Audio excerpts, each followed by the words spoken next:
Bonjour à tous, bonsoir, j'espère que vous allez tous bien dans vos maisons. Alors aujourd'hui je reviens avec un autre verset que nous allons étudier, Actes 16, 29, 31, que nous allons lire. Alors, Actes 16, 29, 31 nous dit: Alors le gardien a demandé de la lumière et entré précipitamment et s'est jeté tout tremblant aux pieds de Paul et Silas et les a fait sortir et a dit: Seigneur, que faut-il que je fasse pour être sauvé?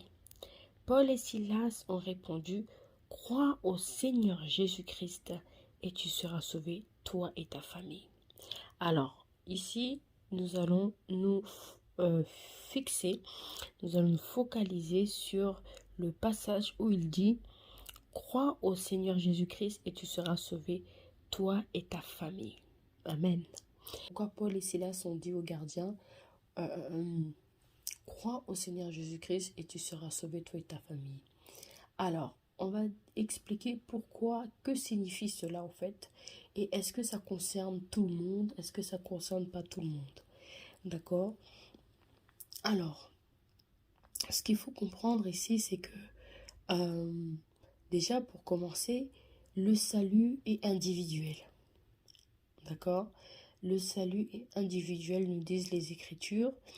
Le Seigneur nous dit dans Jean 3,16 que Dieu a tant aimé le monde qu'il a donné son Fils afin que quiconque croit en lui, quiconque, on a bien dit quiconque, donc quelqu'un individuel, quelqu'un, quiconque croit en lui, ne périsse pas, mais qu'il ait la vie éternelle. D'accord? Selon Actes 16, 29, 31, où Paul et Silas ils disent aux geôliers: si tu crois au Seigneur Jésus, tu seras sauvé, toi et ta famille. Il ne faut pas généraliser ce verset. Il ne faut pas l'approprier à tout le monde.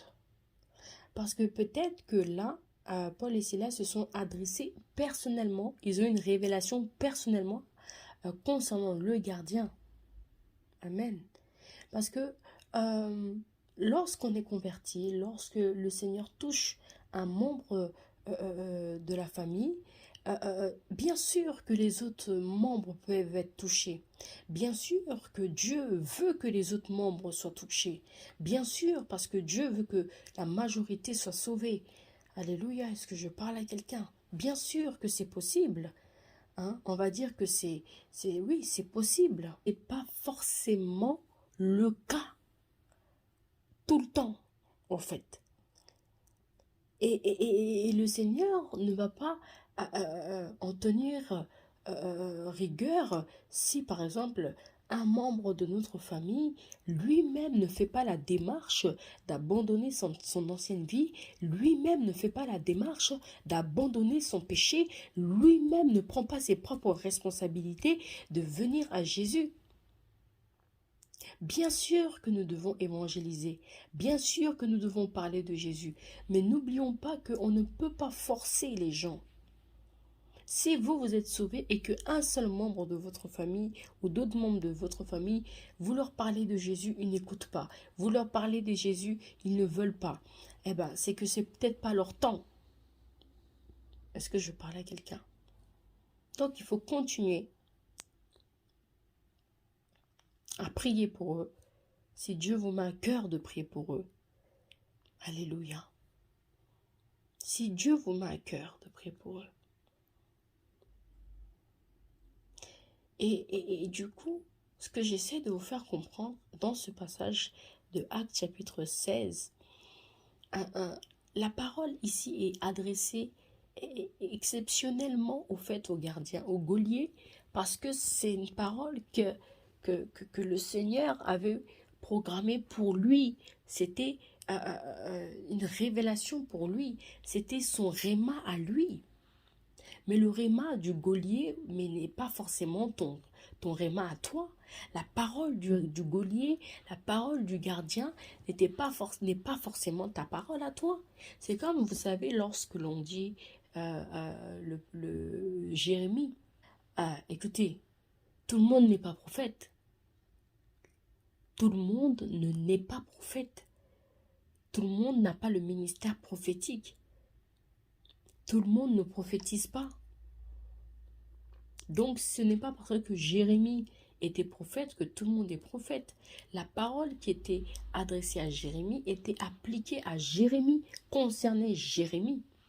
Et bien sûr aussi qu'on peut se l'approprier. Bien sûr.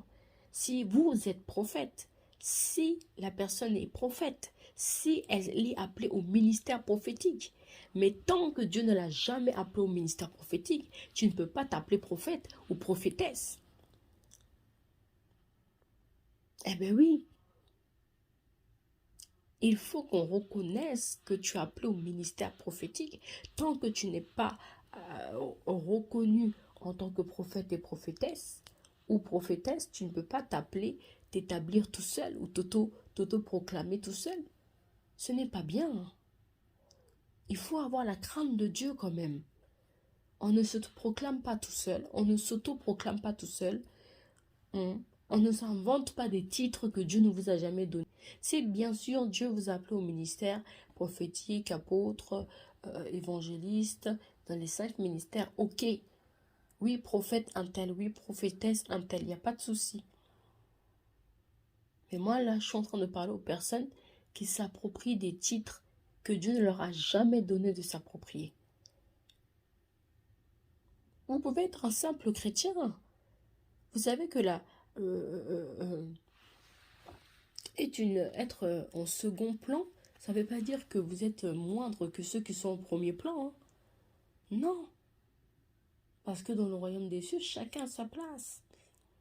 Vous pouvez exceller au second plan. Vous pouvez exceller au second plan.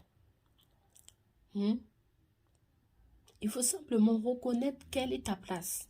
Quand tu reconnais quelle est ta place, là où Dieu veut que tu sois, ce que le Seigneur te demande de faire, quand tu reconnais toutes ces choses, tu verras les choses dans la simplicité. Dans la simplicité. Donc voilà, je disais cela pour acte 16. Donc, ce passage-là, ça ne veut pas dire que quand Paul et Silas, ils ont dit ça au gardien, si tu crois au Seigneur Jésus, tu seras sauvé, toi et ta famille. Ça veut dire que si toi, par exemple, tu es sauvé, si vous êtes sauvés, et encore une fois, je dis bien sûr que Dieu veut que toutes nos familles soient sauvées. Mais je veux dire que le salut est individuel. Les personnes doivent reconnaître qu'elles ont besoin de Jésus. Les personnes doivent reconnaître que sans Jésus, elles ne sont rien.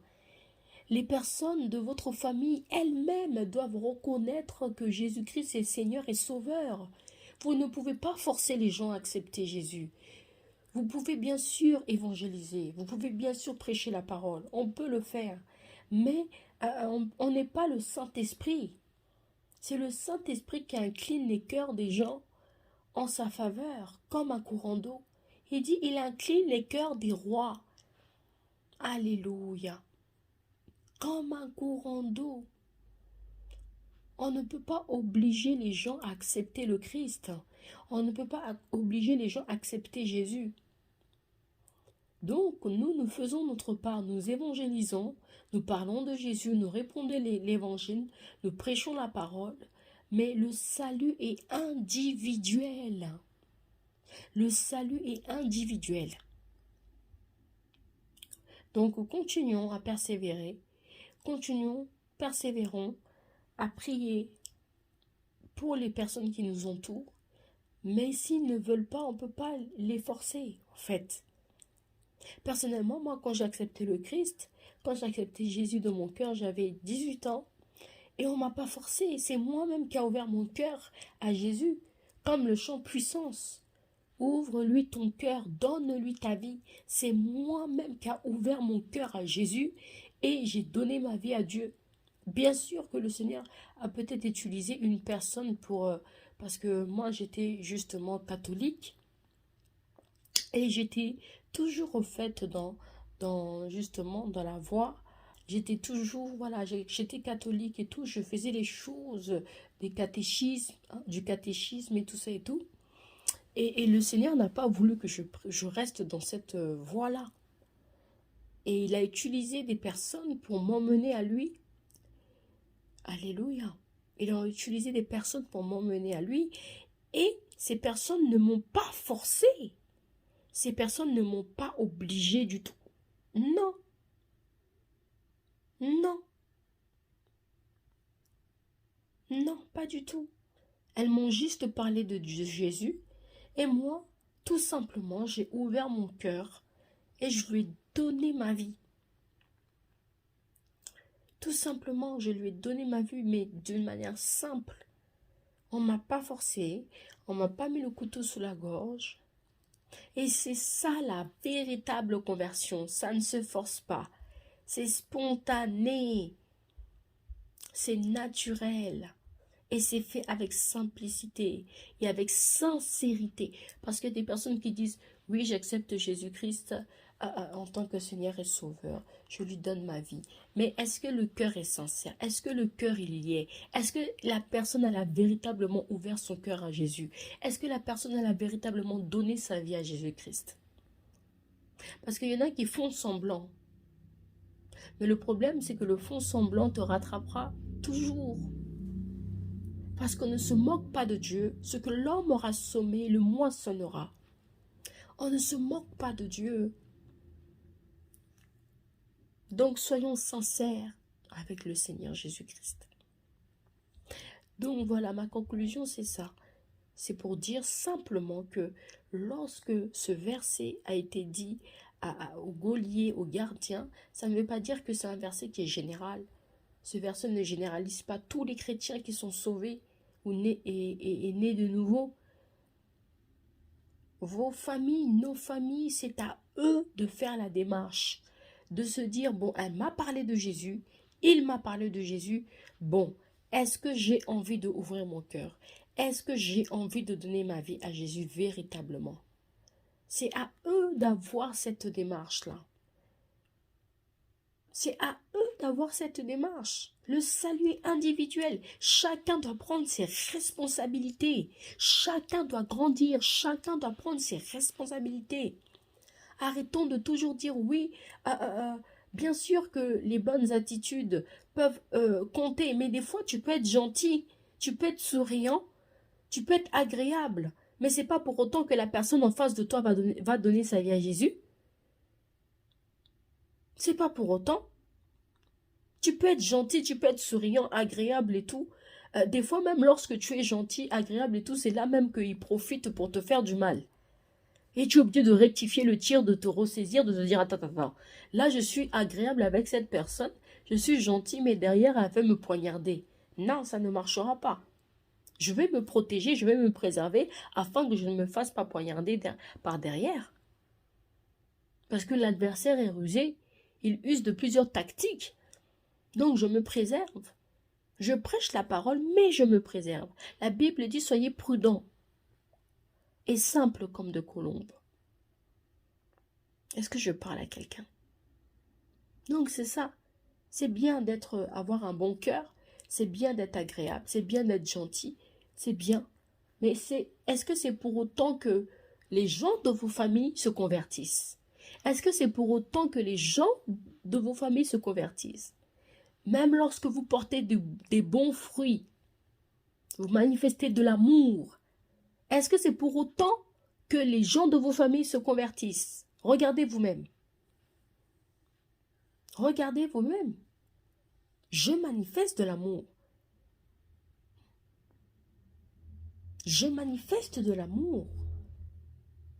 Tu manifestes aussi peut-être de l'amour. Mais est-ce que le fait que tu as manifesté l'amour, quelqu'un s'est converti dans ta famille? Si oui, tant mieux. Mais si non, tu ne dois pas te culpabiliser. Tu ne dois pas te culpabiliser. Le Seigneur a pris nos culpabilités, il a pris nos condamnations, il a effacé l'acte dans l'ordonnance qui nous condamnait. Donc tu dois vivre en paix, je dois vivre en paix, nous devons vivre en paix. Le salut est individuel. Toi, tu as fait ta part. Tu parles de Jésus. Ils veulent, ils veulent. Ils ne veulent pas, c'est pas le moment. Alors, Dieu n'a pas encore touché le cœur. Et des fois même, je peux dire que le Saint-Esprit a peut-être essayé de frapper à la porte du cœur de la personne. Mais la personne a rejeté le Saint-Esprit.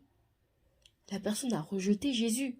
La personne ne veut pas ouvrir son cœur. Il y a des gens, ils ne veulent pas ouvrir leur cœur à Jésus. Ils ne veulent pas ouvrir leur cœur à Jésus. Ils ne veulent même pas qu'on parle de Jésus. Ils ne veulent même pas qu'on mentionne le nom de Jésus. Ils ne veulent pas entendre parler de Jésus. Pourtant, c'est lui qui sauve les vies. Pourtant, c'est lui qui sauve ta vie. Pourtant, c'est lui qui te sauvera du péché. Pourtant, c'est lui qui te libérera. Pourtant, c'est lui qui te libère. C'est lui qui te libère. Pourquoi les gens refusent le bien? Et pourquoi les gens acceptent le mal? Pourquoi les gens refusent le bien? Jésus-Christ, c'est le bien, non? Alors pourquoi tu refuses le bien? C'est pas comme si on t'avait présenté quelqu'un de mal, ou quelqu'un qui veut te détruire, ou quelqu'un qui veut te faire du mal. On t'a présenté celui qui veut te construire. On te présente celui qui te veut te faire du bien. On te présente celui qui veut te guérir. On te présente celui qui veut faire ta vie, qui veut faire un shift dans ta vie. On te présente celui qui est la lumière du monde et tu refuses. Donc, lorsque l'on dit oui, c'est par vos comportements, c'est par vos attitudes, c'est pas... Oui, très bien. Très bien. C'est exact que par nos comportements, nos attitudes, le fait qu'on manifeste de l'amour, que les gens peuvent être sauvés, oui. Mais n'oublions pas que le salut est individuel. Chacun doit faire sa propre démarche. Chacun doit s'examiner. Je suis désolée, je ne peux pas prendre la responsabilité de quelqu'un. C'est sa responsabilité. Que chacun porte sa croix. Que chacun porte sa croix. Si je parle de Jésus à une personne et que cette personne endurcit son cœur, écoutez, je ne veux pas culpabiliser à cause de ça. Je ne veux pas m'en vouloir. Mais par contre, ce que je peux faire, c'est prier dans le secret. Des fois, je peux même prier pour des personnes que les personnes ne savent même pas que je prie pour elles. Le Saint-Esprit, des fois, peut me dire, tiens, prie pour cette personne, prie pour un tel, prie pour l'autre. Mais la personne ne sait pas que je prie pour elle. Et moi, je ne dis même pas à la personne que je prie pour cette personne. Je ne dis rien. Je me tais. Alléluia. Est-ce que je parle à quelqu'un? Donc voilà, c'est ce que je voulais partager aujourd'hui. Actes chapitre 16, 29, 31. Est-ce que cette parole concerne tout le monde? Je dirais que non. Cette parole concernait le gardien. Cette parole était la révélation pour le gardien. Mais ça ne veut pas dire que nous, quand on est sauvés, toutes nos familles vont être sauvées forcément. Et bien sûr, c'est ce que Dieu veut. Dieu veut, bien sûr. Mais n'oublions pas que le salut est individuel. Ils doivent eux-mêmes ouvrir leur cœur à Jésus. Vous ne pouvez pas forcer les gens à ouvrir leur cœur à Jésus. Est-ce que je parle à quelqu'un? J'espère que vous avez compris ce que je voulais dire. J'espère que vous avez compris ce que j'ai voulu dire. Donc, voilà, continuons à prier pour nos familles. Continuons à prier pour les membres de notre famille. Parce qu'on ne veut pas qu'ils aillent en enfer. On veut qu'ils soient sauvés, bien sûr. On veut que nos familles soient sauvées. Mais on n'est pas Dieu pour incliner leur cœur, au fait. C'est ça, au fait, que j'essaie de dire. On n'est pas Dieu. C'est Dieu seul qui est au contrôle de ces choses. Nous, on prêche la parole, on évangile, mais on ne peut pas contrôler les cœurs des gens. On ne peut pas obliger les gens. Alléluia, est-ce que je parle à quelqu'un? Donc voilà ce que je voulais dire.